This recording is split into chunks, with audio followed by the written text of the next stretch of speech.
Good evening and welcome. Tonight we will be continuing our read through of this book, History of the World, Map by Map. And if you're new to this series, welcome. I finally, it's been taking me way too long, made a playlist for this book series. I'll link it right up there so you can go through and watch all of the other history map videos. But if you don't know, I go into this book blind. I've only read the titles and I haven't read anything else, so we explore this book together, and sometimes it gets a little unhinged, sometimes it gets a little personal. It's very stream of consciousness, but you guys seem to enjoy that, so let's get right into it. So tonight's theme, since one of my biggest videos in this series, one of the most popular, was maps of colonization. These are going to be maps of decolonization. So let's start here in Southeast Asia, starting with the Philippines, 1935 to 1946. The U.S. had acquired the Philippines from Spain after success in the 1898 Spanish-American War. The islands were granted Commonwealth or autonomous status in 1935, but were then occupied by the Japanese between 1941 and 1945. After liberation, the Philippines became an independent republic on July 4th, 1946. There's the Philippines, 1946. Next is Indonesia, 1945 to 1949. The Indonesian National Party proclaimed the country's independence from the Netherlands on August 17, 1945. After much fighting between the two countries, as well as a communist insurrection, independence was achieved on December 27, 1949, although constitutional links remained with the Dutch crown until 1956. Down here's Indonesia. You can see the little flag for 1949. Next we have French Indochina, 1945 to 1954. At the end of Japanese occupation in 1945, the Viet Minh Nationalist Independence Coalition, led by Ho Chi Minh, occupied Hanoi and proclaimed a provisional government. The French tried to restore colonial rule, leading to war in 1946. They were defeated, and on July 20th, 1954, they granted independence to Cambodia, Laos, and Vietnam. And here they are in blue. You can see Laos, 1954, Cambodia, 1954, and Vietnam, 1954. All independent from France, officially. Then we head down, sorry for the squeaky chair, to Malaya. Not Malaysia. We'll get there, but we start with Malaya. 1948 to 1963. The Japanese occupation of Malaya stirred up nationalist sentiment, prompting the British to set up the Federation of Malaya in 1948. The Federation united the territories and guaranteed the rights of the Malay people. It gained full independence in 1957. In 1963, the new state of Malaysia was formed, including the Federation of Malaya and the British colonies of Sarawak, Sabah, and Singapore, adding an S in there for those three places. Here's Malaysia's independent, 1957. Then we have New Guinea. Oh, I guess we should talk about Sarawak, 1963, right? It becomes Malaysia. Sabah, 1963. And Singapore, 1963. Now let's talk about New Guinea. 1949 to 1975. After occupation by Australia in World War I, the northeastern half of New Guinea became an Australian mandate. It remained under Australia's control until 1975, when it became independent as Papua New Guinea. Western New Guinea had been a Dutch colony, but in 1963 it became part of Indonesia under the name of Irian Jaya. So you can see 1963 for Irian Jaya, and Papua New Guinea 1975. Line right there in the jungle. This half is independent, its own thing. This is part of Indonesia, which is also its own thing, I suppose. We have Hong Kong and Macau, 1997 to 1999. In 1997, with the end of Britain's 99-year lease on the new territories, Hong Kong was handed back to China. Portugal then returned Macau to Chinese rule in 1999, abolishing the last remaining European colony in Asia. The age of European colonialism in Asia was now over.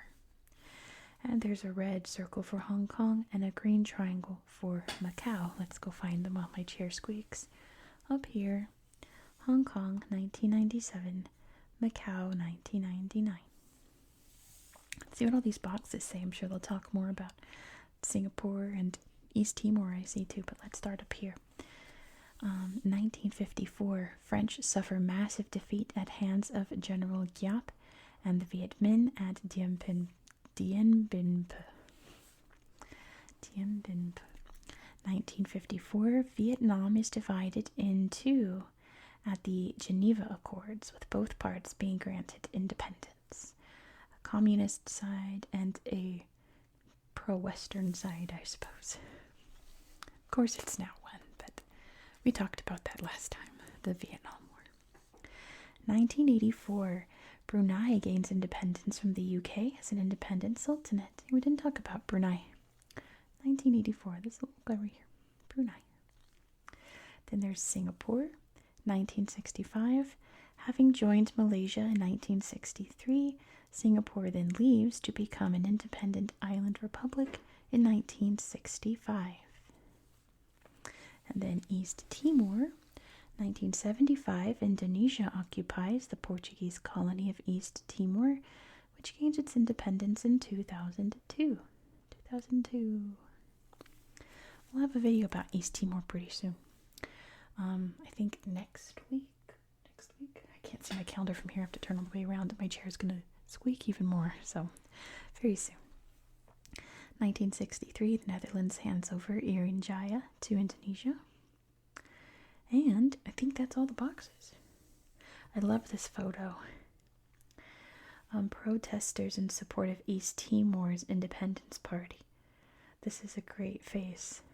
You can see she is cheering. And judging by, her how old she appears to be, she has probably been cheering for her people all her life.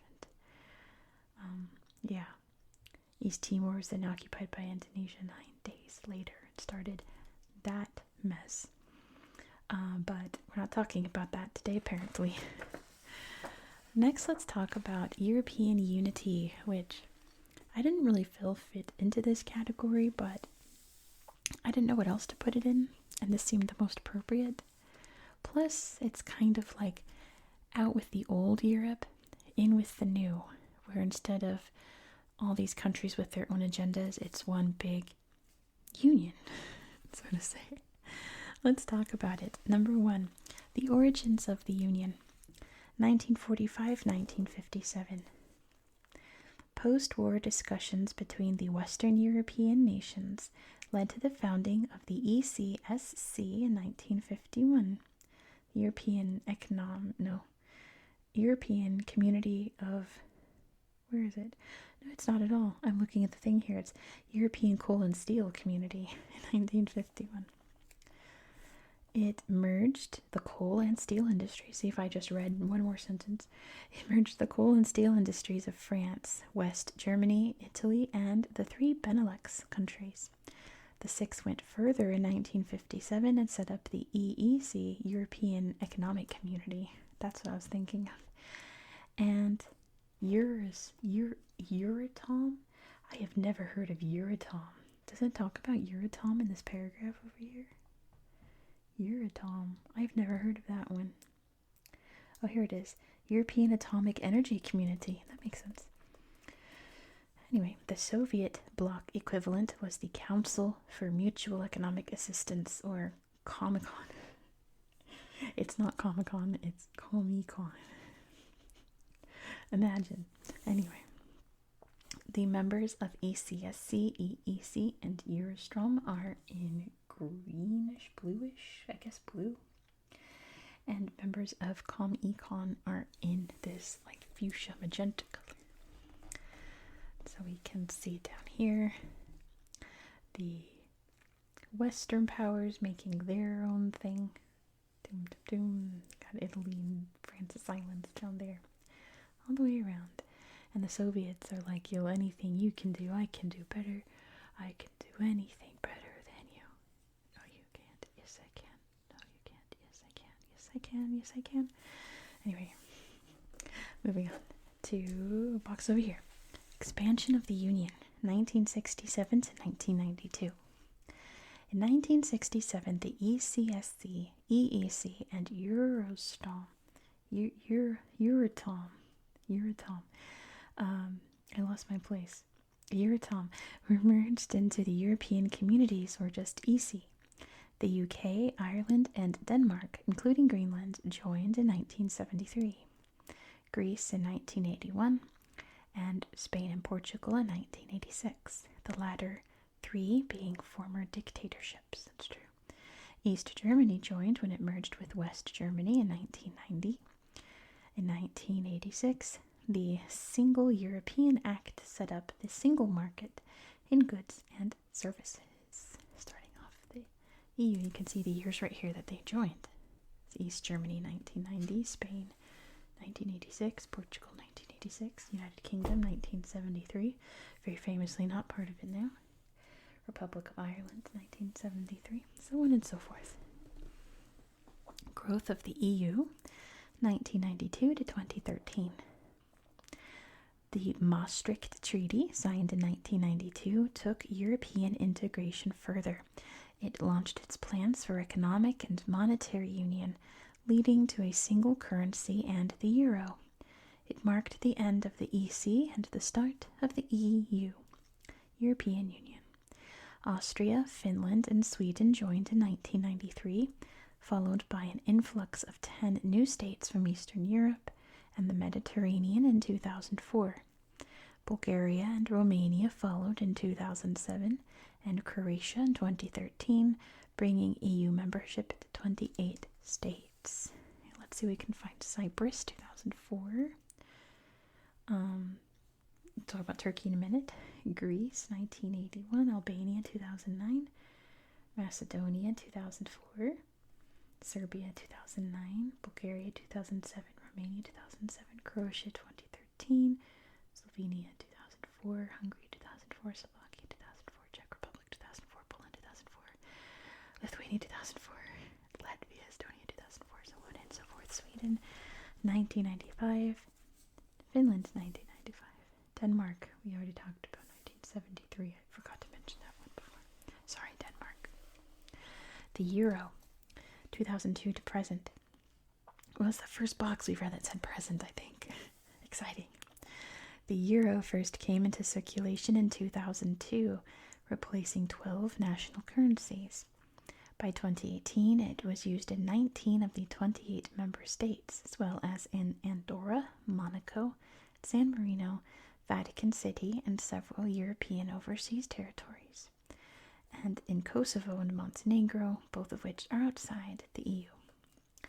So countries using the euro are shown by the euro symbol. So we've got Portugal, Spain, France, Monaco, Andorra, San Marino, Italy, Vatican City, Malta. See Malta? There's Malta. Greece, Kosovo. See Kosovo right there, not Serbia. Montenegro, Slovenia, Austria, Germany, Luxembourg. Germany?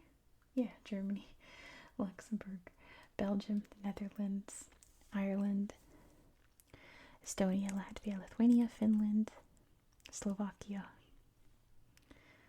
Cyprus. Don't forget Cyprus. All right, let's read these boxes. Let's see, 1958.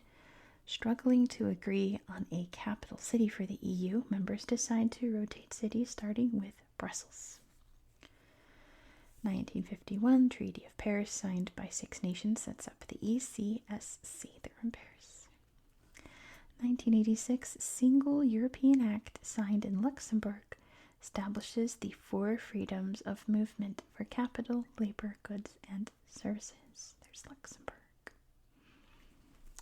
2007, Treaty of Lisbon reforms the legal structure of the EU and provides a mechanism for countries to leave the Union.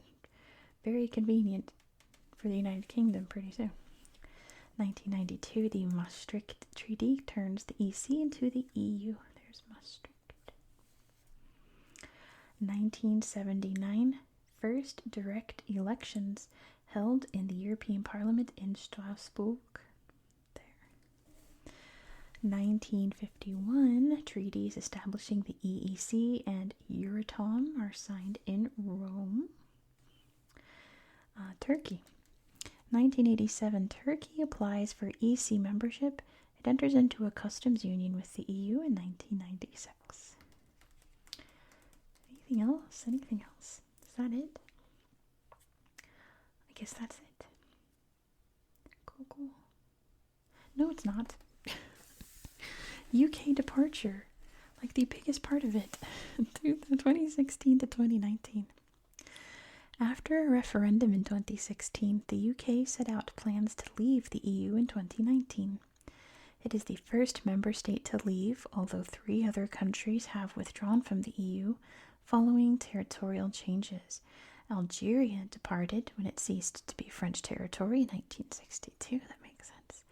As did the Danish territory of Greenland in 1995, and the French Caribbean island of Saint Barthélemy in 2012.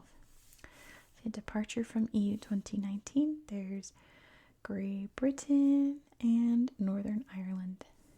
Brexit, right? Yeah, interesting history. And still ongoing. Alright, I think our last map of the night is about Africa. Yeah. Decolonization of Africa. There's a lot happening here, starting with apartheid. 1948 to 1994. In 1948, the white government of South Africa introduced a policy of apartheid, or separateness, which institutionalized white supremacy and discriminated against black people. Some of the black population was relocated to so-called tribal homelands. After intense internal resistance, apartheid was abolished in 1994, when free elections resulted in victory for the black majority. So the light green here show the tribal homelands, and the dark green show the tribal homelands that declared independence. Let's head down to South Africa. You can see them all throughout here. You can see lots in the Zulu territory down here.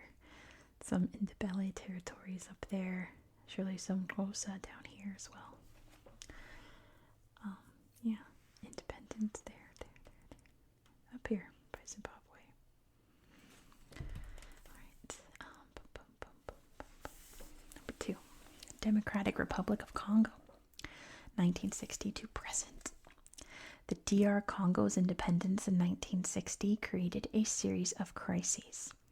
The mineral-rich province of Katanga, hoping to secede, broke out in violence, and the recently elected Prime Minister Patrice Lumumba called on the USSR for support. Fearing communist influence in Africa, the US encouraged Congolese President Joseph Kasavubu to depose Lumumba. The Chief of Staff of the Army, Joseph Désiré Mobutu, then launched a coup against both leaders, installing a new government. He assumed power in 1965, ruling the country, which he renamed Zaire in 1971, as a dictator. Down here you can see Democratic Republic of the Congo, then Zaire. I just found out why he called it that when I was making trivia about Africa. So apparently the Congo River, which you can't see on this map, but kind of flows like that. Or like that, I think. Was named Zaire back in like the 1600s and 1700s, and then it switched to the Congo in the like end of the 1700s into the 1800s. So I guess he borrowed that name so that it was like more away from colonialism, I suppose. But yeah, even though, like, yes, Zaire is a better name than the Democratic Republic of the Congo, which is such a mouthful. That name represents a very terrible time for this country, so that is unfortunate. So yeah, no more Zaire, DRC. Even though my library has a book about Zaire. Do you remember when I did the in pictures books and we would read the boxes and look at the pictures and then read the sites to see at the end? I love those books, but my library currently, where I just moved to, those books are from the 1990s. So they have one for Zaire. Crazy. Hopefully they start updating soon. I've made a request to update some of those books. We'll see what they can do. Next we have famine. 1950 to present. While famine has affected parts of the continent for centuries, from the 1950s, increasingly severe desertification, the effects of climate change, such as droughts, and problems caused by civil war, caused famine to become more frequent across much of Africa. Millions have died despite the intervention of international aid agencies. This cow skull here shows the famines, which I know Ethiopia had a big one, Somalia had a big one. There's Egypt, where else? Niger, Burkina Faso, Mali, Algeria, Tunisia, Morocco. My goodness, there's so many. Mauritania, Senegal, which I don't think you can say. Senegal. Where else? Ghana, Nigeria, Central African Republic, South Sudan. Did I skip Sudan? Just regular Sudan. And South Sudan, which of course didn't exist back then. DRC, Burundi, Malawi, Zambia, Angola, Mozambique, Lesotho, Eswatini then was called Swaziland, South Africa, Angola. Devastating, right? But let's talk about East Africa, 1970 to present.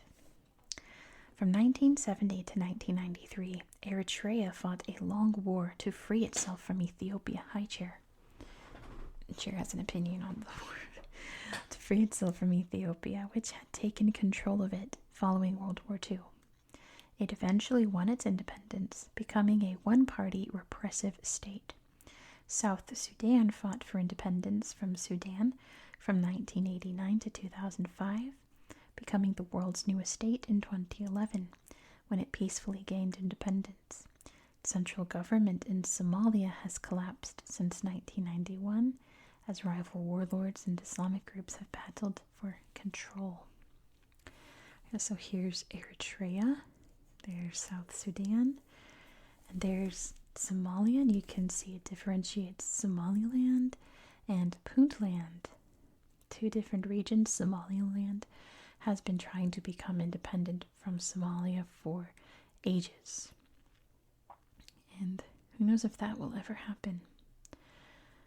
One of those where if it does, great. If it doesn't, that's fine too for the most of the world. But I'm sure people in Hargeisa would very much like to say they are proudly in their own independent, internationally recognized country, right? I think Taiwan's the only country that recognizes Somaliland currently. I believe. Taiwan, I want to say. But let's talk about the Great Lakes region. 1972 to 1994. Conflict has affected much of the Great Lakes region. In 1979, Tanzania invaded Uganda to expel the tyrannical leader Idi Amin. after he tried to annex the Kagera region in Tanzania. In Rwanda and Burundi, rivalry between two ethnic groups, the Hutu and the Tutsi, has led to ongoing conflict. A genocidal attack by Hutus against Tutsis in Rwanda in 1994 resulted in up to 1 million deaths. Many refugees fled to the DR Congo, where fighting continued. So here you can see Tanzania, Uganda, and very small Rwanda and Burundi. I always talk about movies, so I'm a big movie person. About Idi Amin, The Last King of Scotland, is an excellent movie. Forrest Whitaker won the Best Actor Oscar for that film. Excellent movie. And then also Oscar-winning film, Hotel Rwanda. I think that was Don Cheadle, I want to say, won the Oscar for that. That's a heartbreaking movie, though. That's a rough watch, but very accurate to the events of the Rwandan genocide. A lot of my books are in Rwanda currently. I sent, like, when I went from teen to adulthood, all of like my teen and children's books I shipped off and sent to an orphanage in Rwanda, because at that time all of the children of the genocide were now teens. So like I had every single Animorphs book, all the specials, like every single Animorphs book. Loved Animorphs. They're all in Rwanda. Every single, it's like 60 or 70 books. They're all in Rwanda at the orphanage there. Hopefully that orphanage is much more empty nowadays, because that was so long ago now. But let's see. I hope my Animorphs books are doing well in Rwanda. West Africa, 1991 to 2003. West Africa's states are among the weakest on the continent, and civil wars and coups have affected the region. In 1989, the warlord Charles Taylor overthrew the government of Liberia and then intervened in the civil war that broke out in Sierra Leone in 1991. Fighting soon spread to Guinea. British troops intervened in Sierra Leone to support the government, ending the civil war in 2002, and Taylor was later charged with war crimes. It's actually a great story on how he was deposed, because all of the women of Liberia rose up and had protests, and everywhere he went there would be women screaming at him. And then who was the Democratic president that replaced him? One of the most prominent women of this group, I suppose, Ellen Johnson Sirleaf, the first democratically elected woman leader in Africa. That's how it should be done. That's how you overthrow a tyrant. Shame them. The last one is Nigeria and Botswana, 1960 to present. A number of African states have enjoyed great success following their independence. Nigeria, rich in natural resources, is a major oil exporter and was the 23rd richest country by GDP in the world in 2017. I'm pretty sure that's gone up since then. Since independence in 1966, Botswana has been consistently democratic, and it is now one of the fastest growing economies. In 2015, Botswana's spending on education was 8% of its GDP, one of the highest rates in the world. Fantastic. There's Nigeria. Down here's Botswana. Alright, there's a lot happening on this map. Goodness, I guess we'll start over here in the west. Let's see what's happening over here. Oh, I skipped the Gambia. We were talking about famines. Don't forget the Gambia. It's a little... There's Banjul. 2000. British troops intervene in Sierra Leone to support the elected president. I'm about to film a video about Sierra Leone very soon. You'll see it tomorrow. I'm not filming it right after this or the day after, but you'll see it tomorrow about Sierra Leone. The mid-2000s, Nigeria accounts for almost 50% of West Africa's GDP. Up here, 2011, since independence, South Sudan has endured civil war and ethnic violence. It has not been great in South Sudan, but they were handed a very poor whole deck of cards, and they are doing their best with what they have, right? We only hope good things for South Sudan in the future.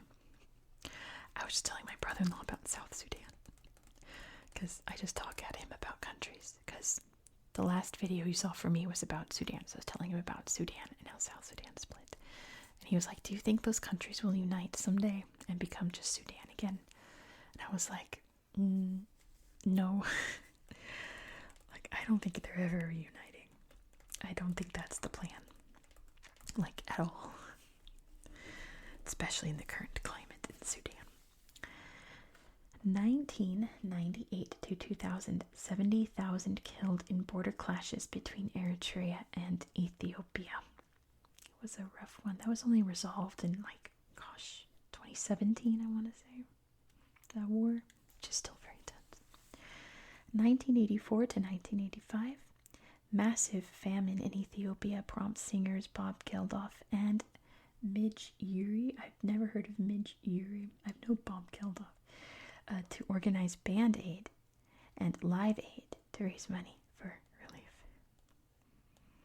Live Aid's one of the best concerts in history. The lineup, the performances, Freddie Mercury, incredible. 1987. Lord's Resistance Army uses child soldiers to fight government in Uganda. Yeah, that's Coney 2012, the Lord's Resistance Army. Does anyone here remember Coney 2012 and how much that blew up for a hot minute and then just completely collapsed? That was a time on the internet, that's for sure. We got 1990s over here. Somaliland and Puntland both declared their independence from Somalia. 1994, up to 1 million Tutsis killed by Hutus during the 100-day genocide in Rwanda. Yeah, that's the thing. You hear about... I'm trying to be careful because that's one of my no-no words on the channel, so I'm trying not to say too much. Let's stop using it. This word. No-nos like this have happened all throughout history, especially in the 20th century, right? And millions have lost their lives during them, but this one lasted 100 days. And 1 million people lost their lives.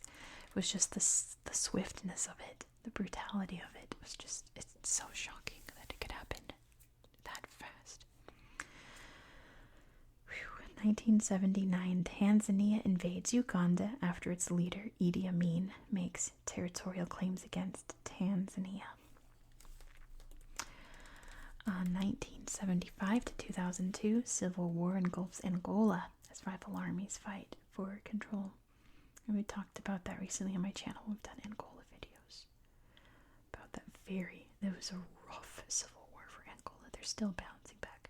They're bouncing back extremely well right now, but man, did it take a while for them to bounce. 1960 to 1963, Katanga secedes from Congo. There's Katanga. 1990, South Africa finally relinquishes control over Namibia, the last colony in Africa. And Namibia gained independence from South Africa. Fun fact there. It was called Southeast Africa, which is a terrible name. Namibia is much better. At least South Africa has a nice ring to it. I don't know. It rolls off the tongue. It's South Africa. Southeast Africa is too much. Or Southwest, East, Southwest Africa. Southwest Africa, right? Why do I want to say it was Southeast Africa? That sounds right to me, but that can't be. It's in the West. Southwest Africa. I'll double check that after this video. We've got 1976 to 1981. 4 tribal homelands, or the Bantustans, become nominally independent from South Africa. I have never heard them called Bantustans. That's a lot. Because of course Bantu is the root language for many of the languages of South Africa. Stan being country, right? Like Pakistan, Afghanistan, Bantustan. I don't know. Why does that sound so silly to me? It sounds so British, right? Definitely a British person came up with that name. 100%. I think that's everything on this map. What do all these symbols mean? Where's the key? Over here. Civil War, interstate war, successful coup d'etat, ethnic and religious conflicts, and the no-no word. So yeah, a lot going on in Africa at the end of the 20th century, but it all is a result of decolonization, which on paper is a very good thing. But like I said before with South Sudan, if you're not given a good hand, you just have no opportunity to excel. There's very few that have. There's Nigeria, of course. Angola's doing great. South Africa's doing great. Kenya's doing pretty good. North Africa's a whole different story. But yeah. I'm going to leave it at that. So much is happening in Africa all the time. My cat just woke up. Oh my gosh, no, he's not. He's talking in his sleep. That is so freaking cute. Anyway. Sharing Nelson Mandela over here says it is time to end the video. Look, here's another colonial map. I think we looked at one before. You can see France is yellow. Don't forget Madagascar. Belgium, of course. Belgian Congo. One of the worst things to ever happen in history. Italy, purple. And Italy's over here too. But it's marked as UK. UK is all orange. UK. Portugal, right there and there. And a little tiny bits around there. Spain, which Spain still has some cities up here in northern Morocco. And South Africa and Namibia. It's time to end the video, says Nelson over here. So that is it for tonight. I gotta tell the story. Do I have time? No, but I'm gonna tell it anyway. My brother-in-law, who also just doesn't know anything about geography, right? He'd always assumed that Nelson Mandela was a boxer. He did not know that he was like a political freedom fighter / elected leader of South Africa. He thought he was a boxer. And I always wondered why, what in the world? Why would he think Nelson Mandela was a boxer? Well, I found out why. Back in the 1990s, I guess 1993, Mike Tyson had a huge fight that he lost, like his first big loss, and it was on the same day that Nelson Mandela was released from prison. And there was one newspaper here in the US, one of the big ones, I don't know which one, couldn't figure out which story to put on their front page, so they put both. Just the pictures, Mike Tyson and Nelson Mandela. So somehow, my brother-in-law, who would have been like 1993, he would have been like 8, maybe 9. Just somehow that stuck in his mind. The headline about the boxing and Nelson Mandela's picture. And somehow that made him think Nelson Mandela was a boxer throughout like his entire adult life until a couple years ago when I pointed it out. Interesting, right? That's my brother-in-law's Nelson Mandela story. I mean, I bet he could throw a punch, but would he? I don't know. That's a peaceful fist right there, not a violent one at all. But that's it for tonight. Thank you so much for watching. Next, actually, let me flip this way. Our next video is going to be also kind of not exciting and sad. We're going to be talking about Middle East conflicts, all of the wars around Israel throughout the 60s, 70s, 2000 even. And we're going to flip ahead to not that. We're doing one more map. Iran and the Gulf Wars, talking about the Iraq-Iran War, I assume, and the Gulf War, and I assume various other wars in that area. I assume. I haven't read it. We'll read it together.